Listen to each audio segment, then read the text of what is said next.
Members, this debate is concluded. The question is that the motion be agreed to. Those of that opinion will say aye.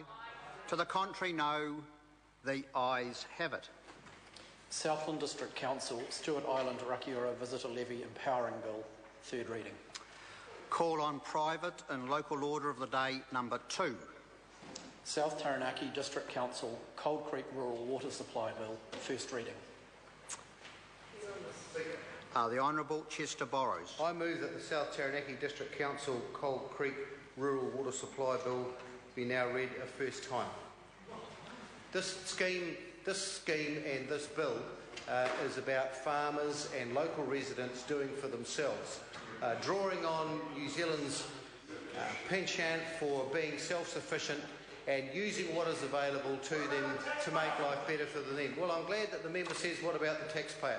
Because this scheme was built from local farmers recognising a need to up their productivity and also maintain water quality for their standards and for their residents. And so back in the day, there was a scheme where they could obtain a subsidy, dollar for dollar. For every dollar they put in, the taxpayer subsidised them so that they could build a water race scheme built on the Cold Creek, which runs off the side of Taranaki, so that they could provide consistent, high-quality, clean, fresh water for their stock, for their farming practices and for their residences. And there's about 350 households, marae and entities that are drawing water from the scheme. What they had to do in those days was to be able to guarantee that they could raise production by 10%. And so the farmers also had to put up the money themselves. The householders were putting into it, but it was the farmers mainly who were putting into it because they had the businesses that were going to support the scheme and they were going to gain the productivity bonuses from it. They had to put the money in up front. Remember, this was a period of time when where interest rates were incredibly high, approaching 20%, and penalty payments were over that.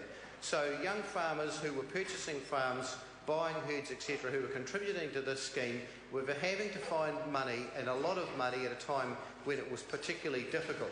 And a young farming partnership that I'm aware of at that time, the Arden brothers, who were farming in this location as part of this scheme, they had to find $13,000 out of their new farming enterprise in order to be able to commit to the scheme, in order to be able to get the government subsidy. So when Mr Little says, what about the taxpayer contributed then. But the productivity that's been gained since that time has been probably approaching 60 or 70% in terms of coming out of that particular area. And they're all paying their tax, that's right, especially in a good year. And especially in a good year, they pay more tax than probably anybody sitting in this room. So in any event, the reason for this bill then is, in order to obtain the subsidy, the group wanting to build the water scheme had to vest legal title of that subsidy in an entity, and a couple of members of the scheme were at that time serving as members of the Egmont Plains County Council. And so the ownership of the scheme was vested into the County Council. Later on, with subsequent amalgamations of territorial local authorities, the ownership went on to the South Taranaki District Council. And then, as we move on down the track, the farmer owners of the scheme sought to run the scheme themselves and to be able to administer, maintain and keep the scheme. They do all the billing, they do all the maintenance, they pay for everything.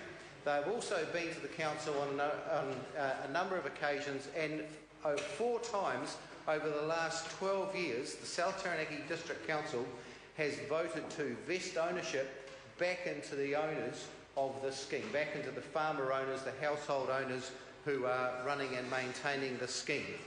And they have agreed to do that. They have voted to do that 4 times, and eventually we find ourselves here today. The question may well be asked, why then do we need to do this? And the reason for that is that the legislation that was passed in the early 2000s meant that if there were more than about 250 consumers on a potable water scheme, that had to be in community ownership, and it couldn't be just simply divested from the council to those who are running and owning and managing the scheme today, and hence the need for a local bill.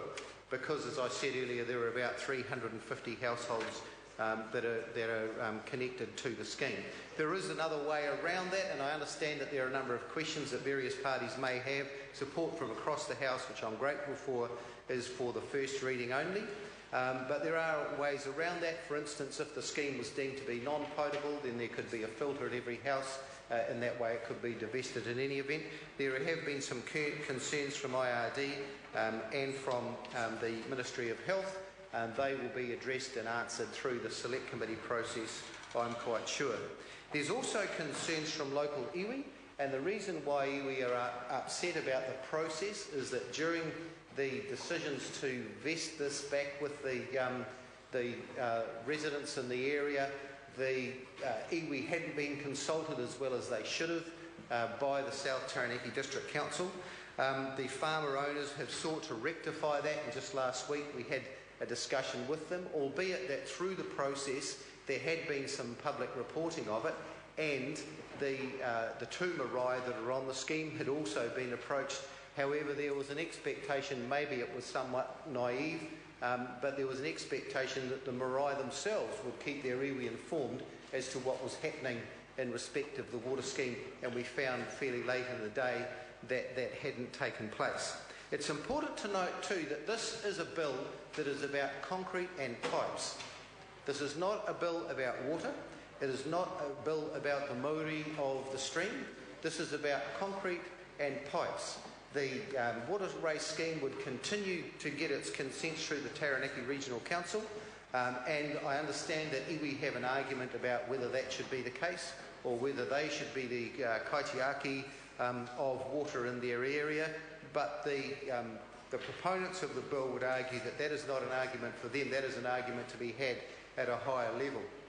There is another argument that has been voiced around the nature of the asset. In other words, if this is a state asset, Taranaki being a rohi where there is no other real state assets that are owned, and so nothing that is available for the yet to be decided treaty or negotiated treaty settlement, then iwi obviously have an interest in the Cold Creek scheme. The point that the residents would make is, look, actually what is the value of what the council has at the moment, because it is the operators, the owners, the consumers on the scheme who are doing all the work, paying all the bills, and the council's quantifiable dollar interest is negligible. So there is an argument around that.